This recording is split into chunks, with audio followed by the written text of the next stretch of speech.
नमस्कार दोस्तों। स्वागत है आपका हमारे YouTube चैनल एग्ज़ाम सभा में।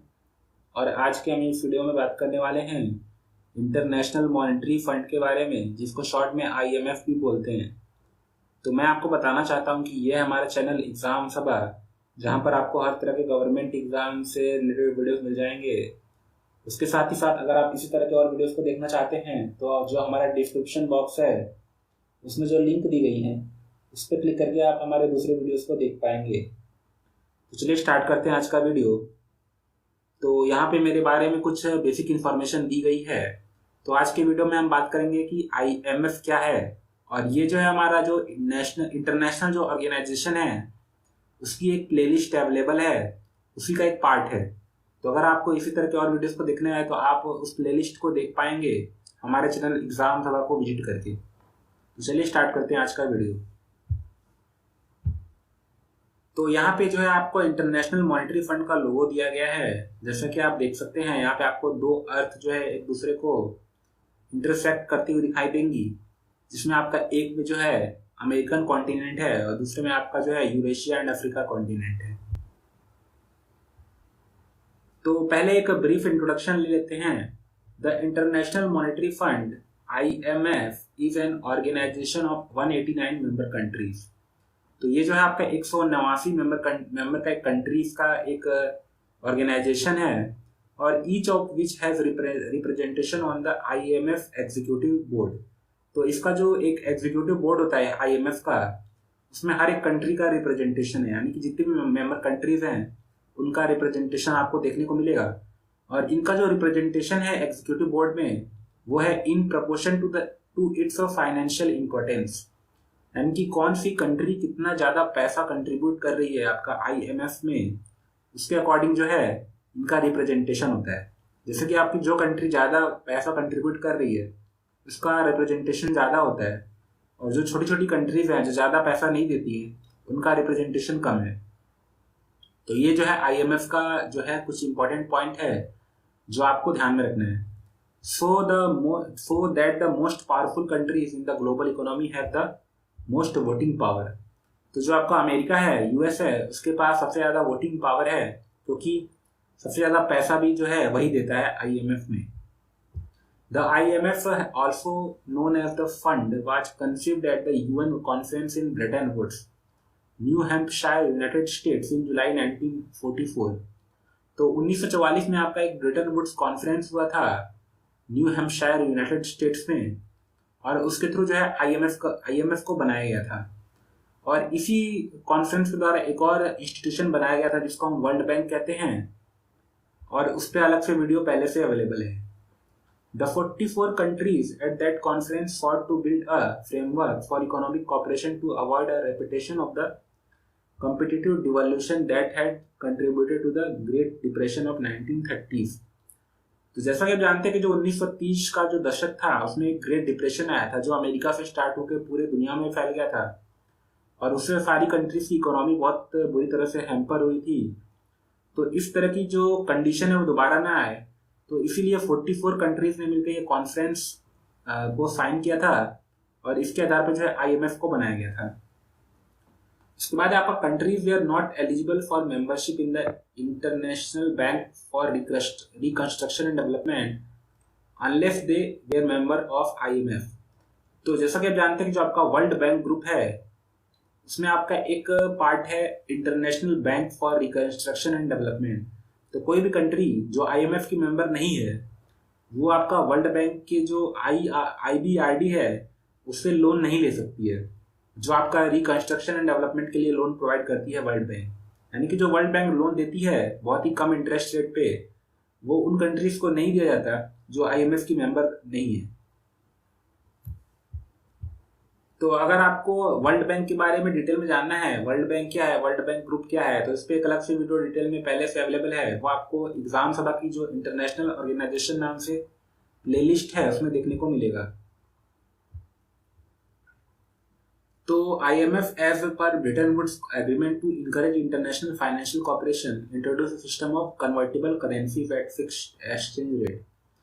तो जो आपका ब्रिटेन वुड्स कॉन्फ्रेंस हुआ था उसके द्वारा जो है इंटरनेशनल फाइनेंशियल कॉर्पोरेशन को बढ़ाने के लिए एक नया सिस्टम इंट्रोड्यूस किया गया जिसमें आपकी जो भी करेंसी कन्वर्ट होती है एक से दूसरे करेंसी में, उसके लिए एक फिक्स एक्सचेंज रेट को रखा गया और उसके द्वारा जो है जो भी गोल्ड था उसको डॉलर से रिप्लेस कर दिया गया। तो पहले क्या होता था कि गोल्ड का यूज किया जाता था, जिस कंट्री के बैंक के पास ज्यादा गोल्ड होता था वो जो है ज्यादा करेंसी प्रिंट कर पाती थी, लेकिन इसको जो है ब्रेटन वुड कॉन्फ्रेंस के द्वारा ही जो है यूएस डॉलर से रिप्लेस कर दिया गया। और इसका मेन पर्पज ये था कि उस टाइम पे जो डॉलर था काफी मजबूत था, क्योंकि आपका जो है वर्ल्ड वॉर 2 खत्म होने वाला था उस टाइम पे। तो इस कंडीशन में कई सारी कंट्रीज की इकोनॉमी बहुत गिर चुकी थी और एक डॉलर ही बचा था जिसकी वैल्यू अच्छी थी और स्टेबल थी, तो इसीलिए डॉलर को चुना गया था। After the Bretton Woods system of fixed exchange rate collapsed in 1971। तो 1971 में ये जो फिक्स एक्सचेंज रेट का सिस्टम था वो कोलैप्स कर गया। The IMF has promoted the system of floating exchange rate. तो 1971 से आपका जो है फ्लोटिंग एक्सचेंज रेट को अपनाया गया। तो फ्लोटिंग एक्सचेंज रेट और फिक्स एक्सचेंज रेट क्या होता है, अगर आपको इसके बारे में नहीं पता है तो आप डिस्क्रिप्शन बॉक्स में लिखिए, तो हम इस पर एक अलग से वीडियो बना देंगे। अगर हम इसमें ऐड करेंगे तो काफ़ी वीडियो लंबा हो जाएगा, जो हम नहीं चाहते हैं। उसके बाद आपका IMF administered a new lending program during 1974-1976 called the oil facility. तो IMF ने एक ऑयल फैसिलिटी नाम का प्रोग्राम लॉन्च किया था, जिसके द्वारा जो है 1974 से 1976 में जो है लोन दिए जाते थे। तो ये भी एक इम्पॉर्टेंट पॉइंट है, आपको ध्यान में रखना है। Funded by oil exporting nations and other lender, it was available to nations suffering from acute problem with their balance of trade due to the rise of oil prices. तो कई सारी countries को जो है इसका बेनिफिट दिया गया था, जो आपका ऑयल के प्राइसेस बढ़ने की वजह से जो है फेस कर रहे थे। तो ये आपके लिए उतना इंपॉर्टेंट नहीं है, लेकिन आप इतना जानिएगा कि ऑयल फैसिलिटी जो है आपका वो IMF के द्वारा दी जाती थी। उसके बाद आपका the IMF played a central role in helping the countries of the former Soviet bloc transition from central planning to market driven economies. तो जब जो आपका सोवियत यूनियन था जब वो टूटा था, तो उनकी कंट्रीज में जो है कम्युनिस्ट सरकारें थी जो सेंट्रल प्लानिंग को अपनाती थी, तो उनको जो है मार्केट ड्रिवन इकोनॉमीज बनाने में भी जो है IMF काफी बड़ा योगदान है। उसके बाद आपका कि in 1997 a wave of financial crisis swept over East Asia from Thailand to Indonesia to Korea and beyond. तो 1997 में आपका एक फाइनेंशियल क्राइसिस आया था आपका जो साउथ ईस्ट एशियन कंट्रीज हैं वहाँ पे, और वहाँ पे जो है थाईलैंड से लेके इंडोनेशिया तक और कोरिया तक जो है इसका इफेक्ट देखने को मिला था। The International Monetary Fund created a series of bail outs for the most affected economies to enable them to avoid default, trying to the packages to currency banking and financial system reform. तो इस time पे जो है काफ़ी IMF ने help किया था कई सारी कंट्रीज को, जो बेल आउट पैकेज दिए थे ताकि वो अपनी इकोनॉमी को अच्छे तरीके से चला पाएं।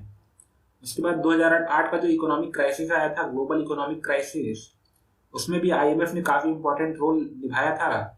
IMF undertook major initiative to strengthen surveillance to respond to a more globalized and interconnected world. उसके बाद आपका to provide financial assistance to its member countries with balance of payment problem. तो जो बैलेंस ऑफ पेमेंट क्राइसिस होती है उसको solve करने के लिए भी जो है इसने कई बार जो है फाइनेंशियल असिस्टेंस प्रोवाइड किया है। अब इसके मेन ऑब्जेक्टिव क्या है वो देख लेते हैं एक बार। तो वो है आपके फॉस्टर ग्लोबल मॉनेटरी कोऑपरेशन। तो जैसा कि आप नाम से जानते हैं कि